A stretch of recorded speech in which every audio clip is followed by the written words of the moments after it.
Dr. Marcus Ellis stood in front of the mirror, adjusting the collar of his crisp white shirt. The reflection staring back at him was one of determination and hope, a stark contrast to the turmoil brewing in his mind. Today was the day he had waited for, a chance to present his groundbreaking research on carbon capture technology at the annual Global Climate Conference. His heart raced with excitement, but an undercurrent of anxiety tugged at him, whispering doubts about how his work would be received. As he finished dressing, Marcus mentally reviewed the key points of his presentation, his mind racing with statistics and innovative ideas that could change the course of climate science. Just as he was about to leave, he heard voices filtering through the hallway outside his apartment. Curiosity piqued, he stepped closer to the door. "Can you believe they accepted his submission?" A voice chimed, dripping with skepticism. Just look at his background. It's hard to take him seriously." "Exactly.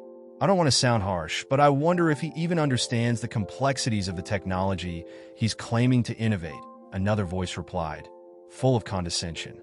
Marcus's heart sank. Overhearing the whispers of a few senior scientists he recognized from the conference committee sent a chill down his spine. They were questioning his qualifications, not based on his work, but solely because of the color of his skin. He had spent years earning his PhD, publishing papers, and conducting research that garnered accolades. Yet here he was, reduced to a stereotype. He took a deep breath, trying to shake off the feeling of inadequacy that threatened to envelop him. No, he had worked too hard to let their biases dictate his worth. With renewed resolve, he grabbed his notes and headed out, determined to let his research speak for itself. As he arrived at the conference venue, the air buzzed with excitement. Scientists from around the globe mingled, exchanging ideas and insights. Yet, as he entered the main hall, he couldn't shake the feeling of being an outsider. He approached the registration desk, where a middle-aged woman barely glanced up from her computer. "Dr. Ellis, right?" she said, scanning her screen. "I'm afraid there's been a mistake. Your credentials seem to be lacking," she continued, her tone dismissive. "What do you mean?" Marcus replied, his voice steady, though a knot tightened in his stomach. "I was accepted to present my research on carbon capture technology." The woman's eyes flickered momentarily before she returned to her screen. "Yes, well, it appears there are concerns regarding your qualifications. Unfortunately, you won't be able to present." "Concerns?" Marcus echoed, incredulity creeping into his voice. "I have published multiple papers, and my research has been reviewed by esteemed colleagues. I have the credentials." The woman shrugged, offering no further explanation. "Without proper validation, I'm afraid that's the decision made by the committee." Feeling the heat rise in his cheeks, Marcus took a step back, his mind racing. The dismissive attitude of the organizers was a stark reminder of the systemic biases that plague the scientific community. He glanced around the room, seeing familiar faces mingling, their laughter echoing in stark contrast to his growing sense of isolation. "Dr. Ellis." A voice broke through his thoughts. He turned to see Dr. Sarah Thompson, a respected researcher and one of the few people he considered a mentor. Her warm smile was a beacon of hope in the sea of indifference. "Sarah," he said, forcing a smile, "I wasn't expecting to see you here." "I'm here to present my findings on sustainable energy," she replied, her expression shifting to concern. "What's wrong? You look troubled." Marcus hesitated, the weight of his disappointment heavy on his shoulders. He started, but the words caught in his throat. "They won't let me present. They said I lack the necessary credentials." Sarah's brow furrowed as she listened. "That's unacceptable. You've done incredible work, Marcus. They're clearly blinded by their biases." "I don't know how to fight this," he admitted, frustration swelling within him. "I thought this conference would be my opportunity to finally be recognized for my contributions." "Don't give up," she urged, her eyes shining with determination. "Let's find a way to get your work out there. Maybe we can publish your findings independently." Marcus felt a spark of hope ignite within him. "You really think that's possible?" "Absolutely. You deserve to be heard, and if they can't see your worth, we'll make sure the world does." As they spoke, Marcus felt a renewed sense of purpose. The road ahead was uncertain, but he was no longer willing to let the prejudices of others define his future. With Sarah's support, he could navigate this dark moment and emerge stronger, ready to challenge the status quo of the scientific community. In the dim light of his small lab, Dr. Marcus Ellis hunched over his workbench, surrounded by a chaotic scattering of papers, beakers, and notes. The fluorescent bulbs flickered slightly, casting an eerie glow on his focused face. He had spent countless nights here, driven by a relentless pursuit to refine a groundbreaking method for enhancing carbon capture efficiency. The world outside had its own prejudices, but in this intimate space, he found solace and purpose. Just a little more adjustment, he murmured to himself, adjusting the parameters on his computer. Marcus had stumbled upon a potentially revolutionary technique that could significantly impact climate change mitigation. The thought of sharing this with the world fueled his determination. He tapped a few keys, watching the data on his screen update in real time. His heart raced as the numbers began to align in a promising manner. His phone buzzed, interrupting his concentration. It was a message from Dr. Sarah Thompson, his friend and ally. "How's the research coming along? Remember, I'm just a call away if you need to bounce ideas around." Marcus smiled, grateful for her unwavering support. He quickly typed back, "It's going well. I think I'm onto something big, but I'm still refining the methodology. Can we chat later?" As he continued to work, the familiar weight of systemic barriers pressed upon him. He recalled the dismissive remarks from the conference organizers and the doubts cast upon his qualifications. Each memory stung, but it only steeled his resolve. "I'll show them," he whispered, a fierce fire igniting within him. Later that evening, as the sun dipped below the horizon, Marcus and Sarah connected via video call. Her face appeared on the screen, framed by bookshelves filled with scientific texts. "Hey Marcus, excited to hear about your progress," she greeted, a warm smile lighting up her features. "Thanks, Sarah. I think I'm close to a breakthrough," he replied, his voice tinged with excitement. "The new method I've been testing shows at least a 20% increase in efficiency. It could change everything." "Wow, that's incredible," Sarah exclaimed, her enthusiasm palpable. "But how are you feeling about the funding? I know that's been a hurdle for you." Marcus leaned back in his chair, running a hand over his shaved head. "It's tough. I've sent proposals to several organizations, but they don't seem to take me seriously. It's like they see my race before my credentials." His voice betrayed a hint of frustration. Sarah nodded, her expression turning serious. "I can only imagine how disheartening that must be. But you have the talent, Marcus. Stay focused on what really matters, the science. Your work speaks for itself, and eventually, the right people will recognize that." "Thanks, Sarah. I needed to hear that," Marcus said sincerely. The support from his friend felt like a lifeline, anchoring him amidst the swirling doubts. "I'm committed to seeing this through, no matter how many doors get slammed in my face." "Good. I believe in you," she encouraged. "Let's keep in touch. I want to help you get this published once you finalize your findings. The world needs to see what you're capable of." As they spoke, Marcus felt a renewed sense of purpose. He envisioned the day he would present his research, the moment when he could finally command the room with his discoveries. "I'll make it happen, Sarah. I'll prove to them that I belong in this field," he declared, his voice steady with determination. With their conversation drawing to a close, Marcus returned to his research, diving deeper into the complexities of his findings. Hours slipped by, and the lab enveloped him in its familiar embrace. He adjusted his approach, running simulations and analyzing data, each step bringing him closer to his goal. Finally, as dawn broke and light streamed through the window, Marcus sat back, surveying the results of his late-night efforts. He felt a surge of exhilaration course through him. "This is it," he thought, a smile breaking across his face. "I'm ready to submit my paper." With his heart pounding in anticipation, he opened his email, ready to share his revolutionary findings with the scientific community. He took a deep breath, his fingers poised over the keyboard, knowing that despite the challenges ahead, he had the power to change the narrative. This was only the beginning. Dr. Marcus Ellis sat in his dimly lit lab, the glow of his computer screen illuminating the walls adorned with charts and research posters. The hum of the air conditioner was the only sound breaking the silence, a stark contrast to the whirlwind of thoughts in his mind.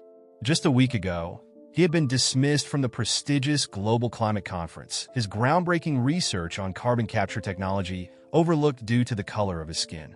Now, however, he found himself staring at an email notification that changed everything. With trembling hands, he clicked on the message. "Congratulations, Dr. Ellis.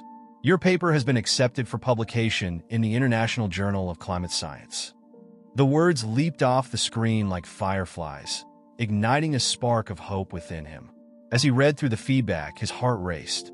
Innovative approach, critical implications for future research, and a fresh perspective on carbon capture danced in his mind, filling the void left by the conference's rejection. "Marcus, is that good news?" Sarah Thompson's voice echoed from the doorway.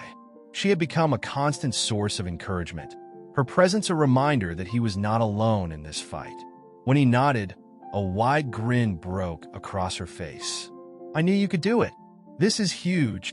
I didn't expect it," he admitted, still trying to process the weight of the acceptance.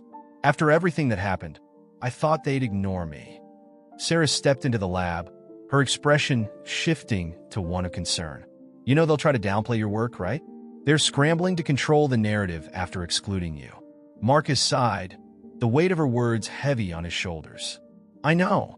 It's infuriating. They want to save face now that I've made a breakthrough." He leaned back in his chair, crossing his arms. "But why should I even give them the satisfaction of acknowledging me?" "Because your work deserves to be seen, Marcus," she urged, placing a reassuring hand on his shoulder. "This is your moment. You've worked too hard to let them dictate your worth." As if the universe had conspired to reinforce Sarah's words, Marcus received a second email moments later. It was from the conference organizers, inviting him to speak at a side event. "We've heard about your recent publication and believe it's important for you to share your findings. We'd like to extend an invitation for you to present your work," it read. "What do you think?" he asked, glancing at Sarah. "Should I do it?" "Absolutely," she replied without hesitation. "You need to showcase your research, not for them, but for yourself and everyone who believes in your work." Marcus's brow furrowed as he contemplated the offer. The bitterness of their earlier rejection lingered, but the thought of sharing his innovation with the world was alluring. "It's just, I can't shake the feeling of betrayal. They turned their backs on me when I needed them most." "Then make them see what they missed," Sarah encouraged, her voice steady. "Use that passion to fuel your presentation. Show them the brilliance they overlooked." With a deep breath, Marcus typed out his acceptance. "I'll do it," he decided, "but I'm going to make sure my voice is heard loud and clear. They need to understand the value of my research." In the days leading up to the side event, Marcus immersed himself in preparation. He meticulously crafted his presentation, ensuring every detail was polished, every statistic compelling. Yet, with each passing hour, doubt crept in. Would the audience be receptive? Would they still carry preconceived notions about him? Despite his groundbreaking research, as he rehearsed his speech in front of the mirror, he could almost see the faces of those who had dismissed him. "This is for you," he said aloud, directing his words to the reflection staring back at him. "I'm not just doing this for myself, but for every scientist who has ever faced prejudice." It's time to break the silence. The day of the side event arrived, and as he stepped onto the stage, the bright lights momentarily blinded him. He could hear the murmurs of the audience, their skepticism palpable. Taking a deep breath, he began his presentation, pouring his heart and soul into every word. He spoke passionately about his research, the struggles he faced, and the potential impact of his findings. "Climate change is not just a statistic. It's a reality we all face," Marcus declared, his voice steady. "My research represents a step forward in how we can combat this crisis, and it's time for all voices to be included in this discussion." As the presentation progressed, he noticed a shift in the room. The initial skepticism began to fade, replaced by curiosity and engagement. Eyes widened, heads nodded, and the whispers transformed into attentive silence. After his presentation, a few attendees approached him. "That was incredible," one of them exclaimed, a middle-aged scientist with an appreciative smile. "Your approach is truly innovative." "Thank you," Marcus replied, feeling a mix of pride and relief. It's been a long journey to get here. Yet, as the praise flowed, a shadow lingered in the back of his mind. He knew the struggle was far from over. Even amidst the applause, he couldn't shake the feeling that the same biases that had once tried to silence him were still lurking beneath the surface. The battle for recognition was only beginning. The side event room was buzzing with an undercurrent of skepticism as Dr. Marcus Ellis took his place at the podium. The fluorescent lights flickered above, casting a harsh glow on the faces of the attendees, many of whom had arrived reluctantly. They were here for the curated talks, the familiar names, not a newcomer like Marcus, who had been sidelined just weeks before. He could feel the weight of their judgment in the air, but he steeled himself, reminding himself of the countless hours he had poured into his research. "Thank you all for being here," Marcus began, his voice steady despite the rapid beating of his heart. "Today, I want to share with you my findings on enhancing carbon capture efficiency, a breakthrough that could significantly impact our fight against climate change." He glanced over the crowd, catching the eyes of a few skeptics, including a prominent senior scientist whose arms were crossed tightly over his chest. As he spoke, Marcus illustrated his findings with vivid graphs and compelling data. He described a novel approach that integrated new materials into existing carbon capture technologies, emphasizing how this could drastically lower costs and increase efficiency. The initial skepticism in the room began to wane as the audience leaned in, captivated by the clarity of his presentation. "Imagine a world where our cities can breathe again, where we can reverse the damage we've done to our planet," Marcus urged, his passion igniting the atmosphere. This isn't just science, it's a moral imperative. He could see the shift. The faces that had once held doubt now reflected curiosity and engagement. After his presentation, a small crowd gathered around him, their expressions transformed. A middle-aged woman with glasses approached first.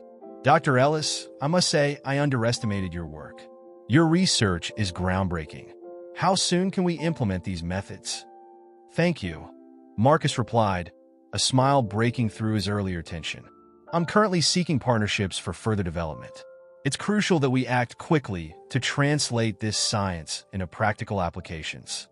Another attendee, a younger man with an eager look, chimed in. "I've been following your work. This approach could change everything. Have you considered applying for grants? You deserve the funding." The conversations flowed, and for the first time since his exclusion from the main conference, Marcus felt a sense of belonging. The admiration from his peers was a balm to his wounded spirit, yet he couldn't shake the memories of those who had doubted him. As the event wound down, whispers of his presentation echoed around the room. The conference organizers, observing from the sidelines, exchanged nervous glances. One of them, a tall man with thinning hair, approached Marcus with a rehearsed smile. "Dr. Ellis, that was quite an impressive presentation. We'd like to invite you to speak on the main stage tomorrow." Marcus felt a rush of conflicting emotions. On one hand, this was what he had always wanted, to share his work with a larger audience.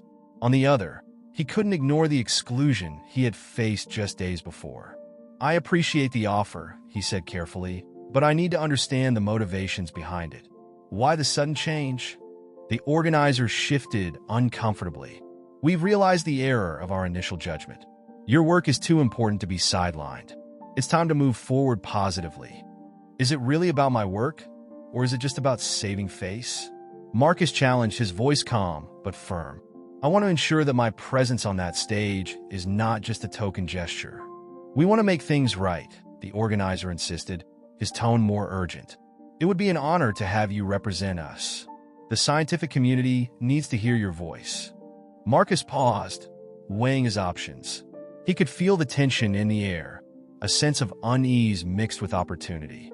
He wanted to believe in their intentions, but trust was a fragile thing, easily broken. "I'll think about it," he said finally, resolving to take his time before making a decision that could impact not just him, but the broader dialogue about inclusivity in science. As he left the side event, Marcus felt the lingering warmth of the conversations and the newfound respect from his peers. Yet the question remained, was this a true shift in perspective, or merely a facade to hide the biases that still lurked in the shadows. Marcus stood backstage, heart racing, the sound of applause reverberating through the walls. The moment he had dreamed of was finally here. He adjusted his glasses, glancing at the audience through the heavy curtains. Scientists, researchers, and students filled the seats, their faces a mix of expectation and curiosity. He took a deep breath, reminding himself of the journey that had brought him to this point. As he stepped onto the stage, the spotlight illuminated him, casting a warm glow that somehow eased his nerves. The applause faded, replaced by an attentive silence. "Good afternoon, everyone," he began, his voice steady. "My name is Dr. Marcus Ellis, and today I want to share not just my research, but also a story about perseverance and the importance of inclusivity in science." He could see a few familiar faces among the crowd, including Dr. Sarah Thompson, who offered him a supportive smile from the front row. Marcus felt a surge of confidence. He launched into his presentation, detailing his groundbreaking method for enhancing carbon capture efficiency. As he spoke, he highlighted not just the scientific implications, but also the personal challenges he had faced as an African-American scientist in a field that often overlooked voices like his. "Throughout my career, I've encountered barriers," he said, projecting his voice with passion. "Not just in laboratories, but in the very institutions that are meant to support us. I want to emphasize that diversity in science is not merely a checkbox. It's essential for innovation and progress. When we limit who gets to contribute, we limit the solutions we can find." The audience listened intently, and Marcus could feel their engagement growing. He displayed graphs illustrating his findings, the data underpinning his claims, and the potential impact on climate change mitigation. "This isn't just about numbers," he continued. "It's about our planet and the legacy we leave for future generations. We need every voice, every perspective, to tackle the challenges ahead." As he concluded his presentation, he felt a wave of relief wash over him. The applause that erupted was thunderous, and he surprised himself with a broad smile. He had done it. He had shared his truth, his research, and his vision, and the response was overwhelmingly positive. Marcus took a moment to soak in the moment, acknowledging the audience with a nod of gratitude. However, as he scanned the room, he noticed a few senior scientists, particularly Dr. Richard Hale, looking distinctly uncomfortable. Their frowns and crossed arms spoke volumes, revealing the underlying tension in the room. Despite the warmth he received from others, Marcus couldn't shake the feeling that not everyone was pleased with his success. After stepping off the stage, Marcus was quickly surrounded by attendees eager to discuss his work. "That was incredible," exclaimed a young researcher, her eyes sparkling with admiration. "I can't believe how innovative your approach is. Can we collaborate on a project?" "Absolutely," Marcus replied, feeling a renewed sense of hope. "We need more voices in this field, and I'd love to work together." As he engaged in conversations, sharing ideas and visions for the future, the atmosphere buzzed with excitement. Yet, in the back of his mind, he couldn't ignore the nagging feeling that Hale's discontent was more than just personal. He had heard whispers of the influential scientist spreading false narratives about his qualifications. Later that evening, while enjoying a quiet moment, Marcus reflected on the day's events. The standing ovation felt surreal, yet the discomfort of some in the audience lingered. It was a reminder that while he had made strides, the battle against deep-seated biases was far from over. Then, as if to punctuate his thoughts, a colleague approached him with a concerned expression. "Marcus, I just heard from a few people that Dr. Hale has been saying you don't belong here, that your research is incredible. It's infuriating." Marcus clenched his fists, feeling a surge of anger. "I can't believe it. After everything I've done to get to this point, he still thinks he can undermine me?" "You need to confront him," the colleague urged. "You deserve to stand up for yourself. This isn't just about you. It's about all of us." Marcus nodded slowly, resolve hardening within him. He wouldn't let this slide. He had fought too hard to let someone like Hale dictate his worth. He would confront the prejudice head-on. The day had been a victory, but it was also a call to action. He would ensure that his voice, and the voices of others like him, would not be silenced ever again. Marcus stood at the back of the auditorium, a wave of determination surging through him. The panel discussion was lively, filled with esteemed scientists sharing their insights about the future of climate science. Yet, amidst the applause and excitement, Marcus's mind was focused solely on one man, Dr. Richard Hale. Hale had been a prominent figure in climate research, but his recent whispers about Marcus's qualifications had ignited speculation that threatened to overshadow Marcus's hard-earned success. As the panel transitioned to questions, Marcus decided it was now or never. He could feel the weight of the moment pressing against him, an urgency to address the elephant in the room. After a brief moment of hesitation, he strode forward, his heart racing but his resolve solid. The audience shifted their attention as he approached the microphone. "Excuse me, Dr. Hale," Marcus began, his voice steady despite the tumultuous emotions brewing inside him. "I can't let this opportunity pass without addressing some of the claims you've made regarding my work and qualifications." A hush fell over the room, eyes darting between Marcus and Hale, who shifted uncomfortably in his seat. "Marcus, I believe we should focus on the science at hand, not personal matters," Hale replied, his tone dismissive, attempting to sidestep the confrontation. "I disagree," Marcus said firmly, his voice growing stronger. "Your comments have not only undermined my research, but have also perpetuated harmful stereotypes that can hinder progress in our field. My work has been validated by peers, and I stand here not only to defend my qualifications, but to represent those who face similar challenges." The audience murmured, a mix of surprise and intrigue washing over them. Marcus continued, "My research on carbon capture technology is not just groundbreaking. It is a reflection of years of dedication and resilience against systemic barriers. I urge everyone here to consider the importance of inclusivity in science. It's time we acknowledge the diversity of thought that fuels innovation." Dr. Hale's expression hardened, but Marcus pressed on, fueled by the palpable shift in the room. "You may have dismissed me based on preconceived notions about race and capability, but science does not belong to one demographic. It belongs to all of us. In fact, it thrives when we embrace our differences." The audience was captivated, some nodding in agreement while others exchanged glances, realizing the weight of Marcus's words. Hale's reputation, once untouchable, began to tremble. "You're misinterpreting my intentions," he stammered, but Marcus wasn't ready to let him off the hook. "Misinterpretation?" Marcus repeated incredulously. "Your intent has been clear, Dr. Hale. The academic community must hold itself accountable for actions that perpetuate bias. It's not enough to speak about diversity. We must practice it every day." As Marcus stepped back from the microphone, a wave of applause erupted from the audience. Colleagues and fellow scientists rose to their feet, rallying behind him. The momentum of support was electric. Marcus felt a surge of vindication as he looked around, seeing the faces of those who understood the struggle he had endured. In the days that followed, the fallout from the confrontation was swift. Colleagues began to voice their concerns about the discriminatory culture that had persisted within the conference's ranks. Dr. Hale, facing mounting pressure, was forced to resign. The organizers were scrutinized for their past actions and the way they had treated Marcus. In the midst of this chaos, Marcus received a call from Dr. Sarah Thompson. "Marcus, I just heard the news. You were incredible out there." The shift in conversation is monumental. "People are finally listening," she exclaimed, her voice filled with excitement. "I can't believe it, Sarah," Marcus replied, a mix of disbelief and joy washing over him. "I didn't just stand up for myself.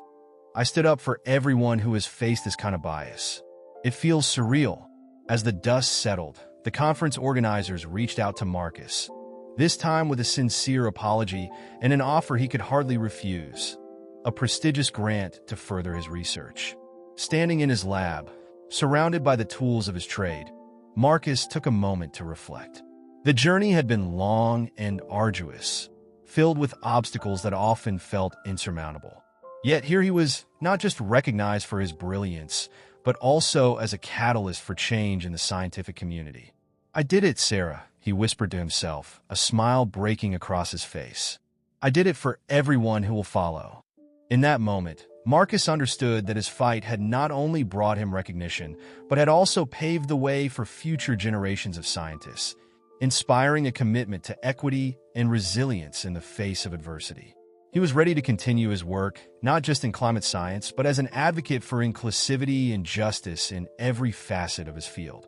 The fight was far from over, but with every step forward, he knew change was possible.